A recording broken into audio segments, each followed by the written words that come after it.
2026년 1월 과학기술정보통신부가 발표를 했습니다. 국가대표 AI 기업 선정 결과였죠. 오픈 AI, 구글, 엔스로픽, 마이크로소프트. 세계적인 기업들이 나란히 이름을 올렸습니다.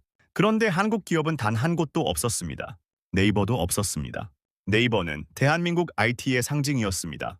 시가총액 30조 원이 넘는 국내 1위 인터넷 기업이었죠. 하이퍼클로바라는 자체 AI를 개발한다고 큰 소리쳤습니다.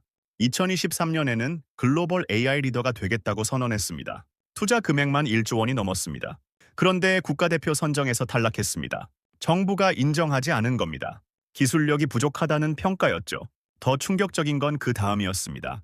네이버가 중국산 기술을 사용했다는 논란이 터졌습니다. 자체 개발이라고 홍보했던 기술의 상당 부분이 중국 바이두의 오픈소스였다는 겁니다. 대부분의 사람들은 이렇게 생각합니다. 그래도 네이버 아니야? 검색은 여전히 1위잖아. 맞습니다. 아직도 국내 검색 시장의 60%를 네이버가 차지합니다. 하지만 진실은 전혀 다릅니다. 네이버는 이미 무너지기 시작했습니다. 오늘 그 숨겨진 진실을 낱낱이 밝히겠습니다. 첫 번째 충격. 네이버는 IT 기업이 아니었습니다. 검색 기업도 아니었습니다. 실제로는 광고 회사였습니다. 2024년 네이버 전체 매출 구조를 보겠습니다. 총 매출 구조 8억 9천만 원. 이 중 광고 매출이 6조 2천억 원입니다. 무려 70%죠. 기술 개발에 쓴 돈은 얼마일까요? 연구 개발비는 1조 3천억 원입니다. 매출의 15%도 안 됩니다. 구글을 보십시오. 구글은 매출의 28%를 연구 개발했습니다. 거의 2배 차이죠. 네이버는 기술 개발보다 광고 영업에 집중했습니다. 그럼 그 광고는 어디서 나올까요? 검색 결과 화면입니다. 여러분이 네이버에서 뭔가를 검색하면 나오는 화면이죠. 상위 5개는 거의 광고입니다. 파워링크라고 쓰여 있습니다. 기업들이 돈 내고 올린 광고죠. 진짜 검색 결과는 한참 아래에 있습니다. 이용자들이 원하는 건 정확한 정보입니다. 하지만 네이버가 원하는 건 광고 클릭이죠. 이 둘은 정반대입니다. 검색 품질을 높이면 광고 수익이 줄어듭니다. 광고를 늘리면 검색 품질이 떨어집니다. 네이버는 광고를 택했습니다. 결과가 어떻게 됐을까요? 이용자들이 네이버를 떠나기 시작했습니다. 2020년 네이버 검색 점유율은 73%였습니다. 2024년에는 62%로 떨어졌습니다. 4년 만에 11%포인트 하락이죠. 그 자리를 구글이 차지했습니다. 특히 젊은 세대가 빠르게 이탈했습니다. 20대의 네이버 사용률은 50%도 안 됩니다. 절반 이상이 구글을 씁니다. 왜? 네이버는 광고 투성이고 구글은 정확한 정보를 주니까요. 심지어 요즘 젊은 사람들은 네이버는 광고 보는 곳이라고 말합니다. 두 번째 충격, 하이퍼클로바는 자체 기술이 아니었습니다. 2023년 5월 네이버는 하이퍼클로바 X를 공개했습니다. 한국어 최강 AI라고 홍보했죠. 파라미터 수가 2천억 개라고 자랑했습니다. 투자 금액이 1조 원이 넘는다고도 했습니다. 그런데 2025년 3월 충격적인 사실이 드러났습니다. 하이퍼클로바의 핵심 기술 중 상당 부분이 중국 바이두의 오픈소스 기술이었다는 겁니다. 어니봇이라는 중국 AI의 코드를 가져다 쓴 거죠. 자체 개발이 아니라 중국 기술을 베낀 겁니다. 더 놀라운 건 네이버의 해명이었습니다. 오픈소스는 누구나 쓸 수 있다고 했습니다. 문제없다고 했죠. 맞는 말입니다. 오픈소스는 공개된 기술이니까요. 하지만 문제는 따로 있습니다. 네이버는 이걸 자체 개발이라고 홍보했다는 겁니다. 이건 거짓말이죠. 투자자들을 속인 겁니다.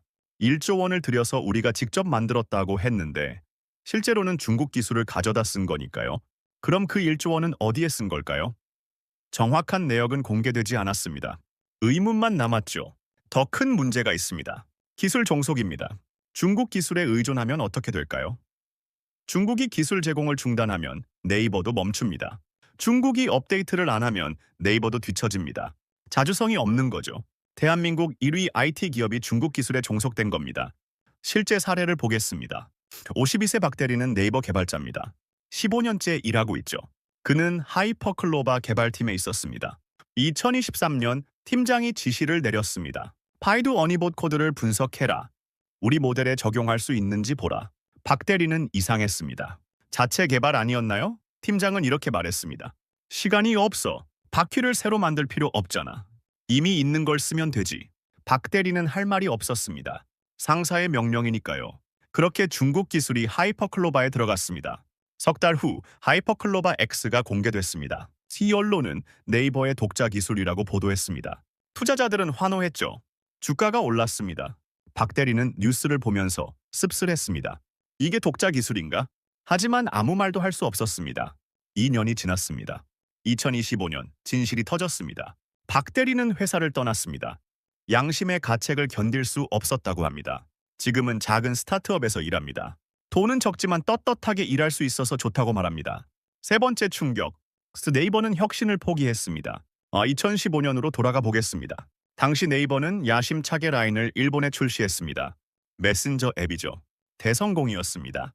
일본에서 라인 점유율이 80%를 넘었습니다. 동남아시아에서도 인기였죠. 네이버는 꿈을 꿨습니다. 글로벌 메신저 시장을 장악하자 라인을 전 세계로 확장할 계획이었죠. 페이스북 메신저, 왓츠앱과 경쟁하겠다고 했습니다. 투자를 늘렸습니다. 인력을 늘렸죠. 모두가 기대했습니다. 그런데 2017년 갑자기 방향을 틀었습니다. 글로벌 확장을 포기한 겁니다. 대신 국내 시장에 집중하기로 했죠. 안정적 수익을 택한 겁니다. 왜? 글로벌 경쟁은 어렵고 국내 광고 사업은 쉬우니까요. 돈도 확실하게 벌리니까요. 결과는 뻔했습니다. 라인은 일본과 대만에서만 강세를 보입니다. 전 세계 메신저 시장은 왓츠앱, 페이스북 메신저, 위챗이 장악했습니다. 네이버는 기회를 놓쳤죠. 안주했습니다. 혁신을 멈췄습니다. AI도 마찬가지입니다. 2018년 네이버는 AI 연구소를 설립했습니다.